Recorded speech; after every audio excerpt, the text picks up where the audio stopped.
शिक्षा मंत्री हरियाणा सीमा त्रिखा ने कहा कि देश के इतिहास में मोदी सरकार का कार्यकाल स्वर्णिम अक्षरों में लिखा जाएगा। प्रधानमंत्री नरेंद्र मोदी का कार्यकाल विकसित भारत और आत्मनिर्भर भारत के संकल्प की सिद्धि का स्वर्णिम काल बन रहा है। कुर्सी वही है, सिर्फ व्यक्ति बदला है जिसने देश को बदला है।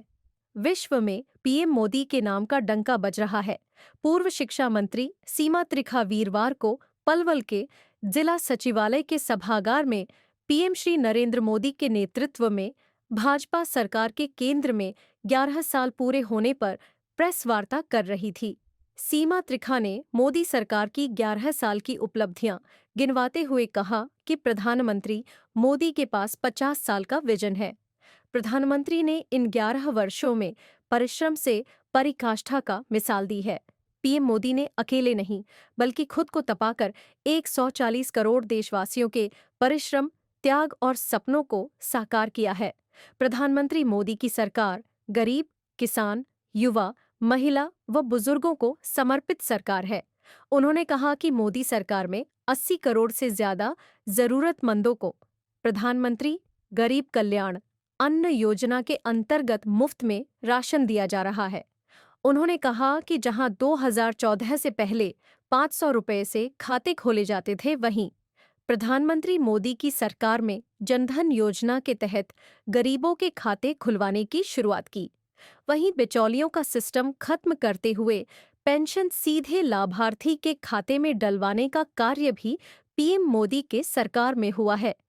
पूर्व शिक्षा मंत्री ने कहा कि प्रधानमंत्री नरेंद्र मोदी की सरकार पूरी तरह से नारी के उत्थान को समर्पित है।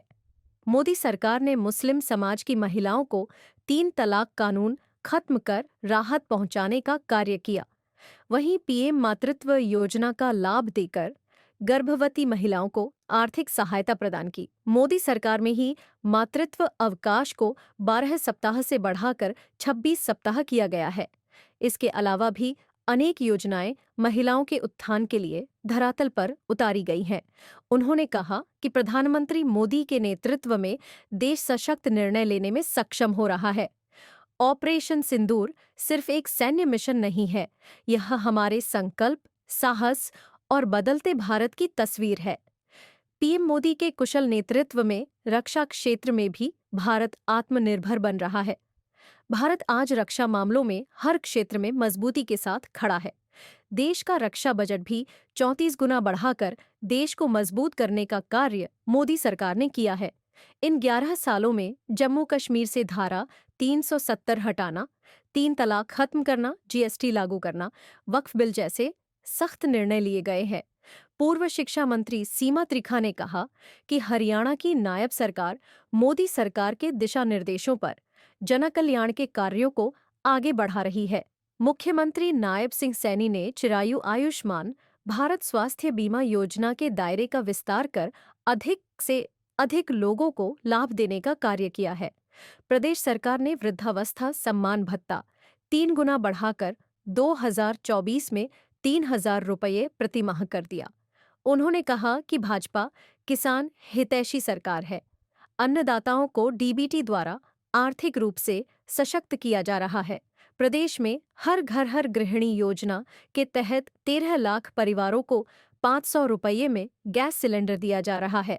हरियाणा देश में 24 फसलों को एमएसपी पर खरीदने वाला पहला राज्य बना है। बिना पर्ची और बिना खर्ची के युवाओं को सरकारी नौकरियां भाजपा शासन में ही मिलना संभव हुआ है। इस अवसर पर होडल विधायक हरिंद्र सिंह, भाजपा जिला अध्यक्ष विपिन बैंसला, पूर्व विधायक जगदीश नायर, पूर्व विधायक दीपक मंगला, पूर्व विधायक प्रवीण डागर, पूर्व विधायक कहर सिंह रावत, पूर्व जिला अध्यक्ष चरण सिंह तेवतिया, पूर्व जिला अध्यक्ष जवाहर सिंह सौरोत, वीरपाल दीक्षित, प्रवीण ग्रोवर, मनोज रावत, हरेंद्र पाल राणा, मेहरचंद गहलोत, देवेंद्र चांद जसराम फौजी आदि मौजूद रहे। सीमा जी, अवलोकन किया 11 साल हो गए भाजपा सरकार के, क्या कहना चाहोगे? किस तरह की उपलब्धियां रही हैं? फिर देश की बात करें, देश की बात करें। देश के प्रधान सेवक अरे चुप हो जाइए। की गई सेवाओं का जनता तक हमारी एक एक सेवा की जानकारी भी पहुँचे। हालांकि बहुत सारे लोगों का उससे भला भी हुआ है। अब मैं कहूँ कि शौचालयों की हम इज्जत घर जैसे बोलते हैं, हम उसकी जानकारी नहीं, हम ये बताने आए हैं कि ये सन 14 से पहले जब तक हमारे मोदी जी प्रधानमंत्री नहीं बने तब तक ये विषय भी नहीं उठाया जाता। एक ऐसा प्रधान सेवक आया जिसने शौचालय का भी विषय उठाया। एक ऐसा प्रधान सेवक आकर के मिला जिसने जीरो बैलेंस पर बैंक खाते खोलने का काम किया। एक ऐसा प्रधान सेवक आया जिसने ये चिंता करी, क्योंकि वो अभावग्रस्त गरीब घर से आता था, चाय बेचने में उसका बचपन निकला, तो ऐसा प्रधान सेवक आया जिसने ये भी चिंता करी कि महिलाओं की, माँ की क्या स्थिति है कमज़ोर घरों में। उज्ज्वला के माध्यम से सारी उन माँओं, उन बहनों को फ्री गैस कनेक्शन देने का काम किया।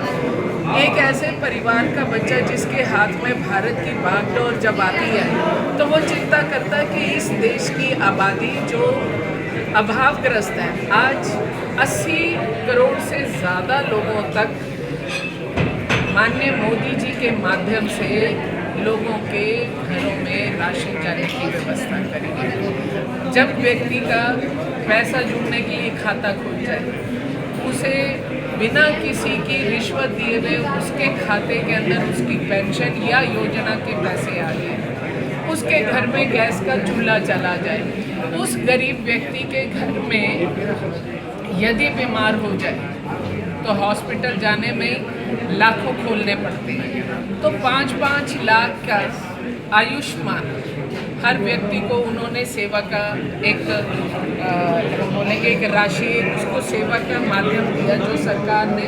भारत जितना बड़ा देश है दुनिया में, आप सोचिए उतनी जनसंख्या को वो सेवा दे रही है। तो जब एक ऐसा व्यक्ति इतने बड़े बड़े काम करता है जो एक छोटे छोटे घरों में छोटी छोटी ज़रूरतों को पूरा करने के लिए, तो मैं समझती हूँ कि वो भारत का प्रधान सेवक बन के तो काम कर ही रहा है, लेकिन साथ साथ हर उस माँ का बेटा है जिसके पास कोई आस नहीं बची, हर उस बहन की लिए वो मोदी जी की इतनी मजबूत कलाई है जो उसकी रक्षा करने को, उसको पूरा देने को, उसकी कमियों को पूरा करने के लिए जो आगे बढ़ते हैं। हर उस जवान बच्चे के लिए कि जो आज भारत में अगर आप देखेंगे तो ज़्यादातर हम तो हरियाणा में रहते हैं, हम तो हरियाणा में भी देखते हैं कि आज पर्ची खर्ची का सिस्टम ही खत्म हो चुका है।